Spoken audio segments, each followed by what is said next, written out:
নমস্কার, জয় শ্রীকৃষ্ণ, রাধে রাধে। মানে প্লান গাছ, এটা বাড়িতে আমি খাইছি। ঝিঙা কেটে নিয়েছি, একটা ঝিঙে এরকম করে কেটে নিয়েছি দেখুন। আর এই যে কালের জিরা, তেল, ফোড়নটা একটু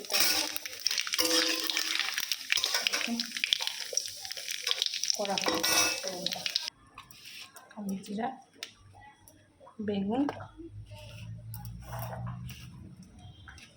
টমেটো,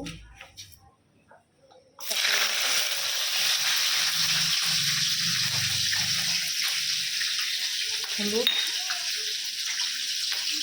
নুন,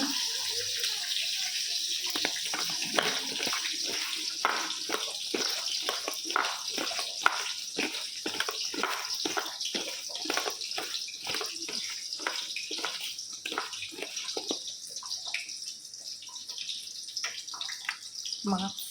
এটা ছোটো ইলিশ মাছ আনছিল, সেদিনও করছিলাম।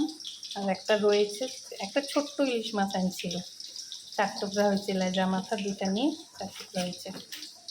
ছোট্ট ইলিশ মাছ, এটার সাথে মাখবো। বেগুন আর আলু দেয়নি কিন্তু।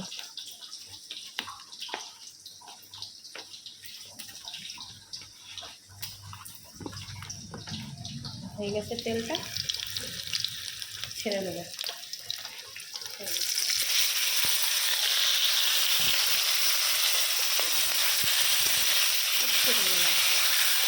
জিরা জিরা বা কিচ্ছু দেবে না, এরকম হালকা একটু নেবে।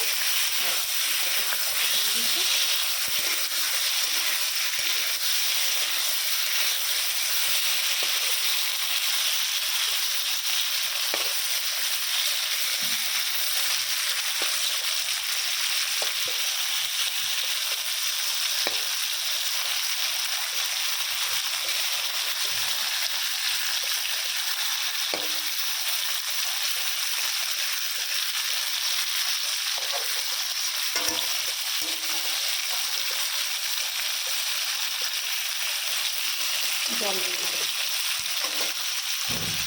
জল দিয়ে দেবো।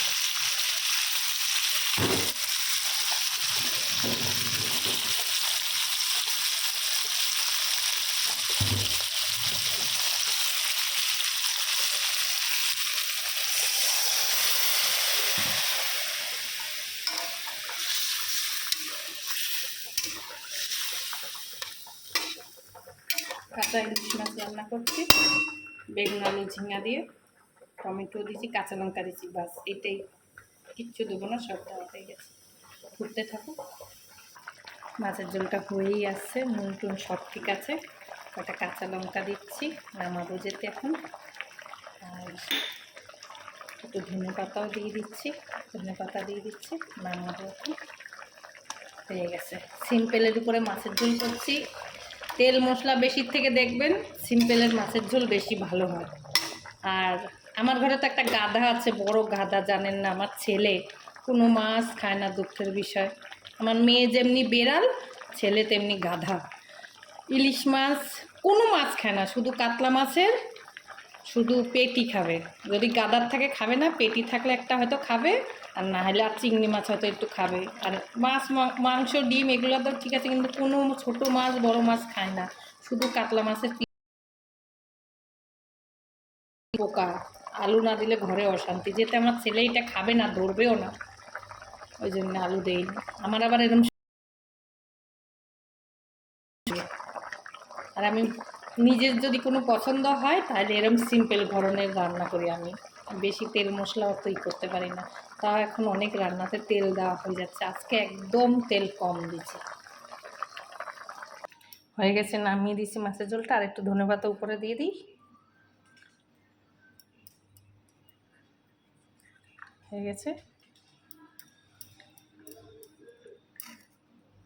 সিম্পল রান্না করছি, কোনো অসুবিধা নেই। প্রবাসীরা যে যেখান থেকে আমার ভিডিওটা দেখেন, লাইক কমেন্ট শেয়ার করবেন। আর সবাই ভালো থাকবেন, রাখি, নমস্কার।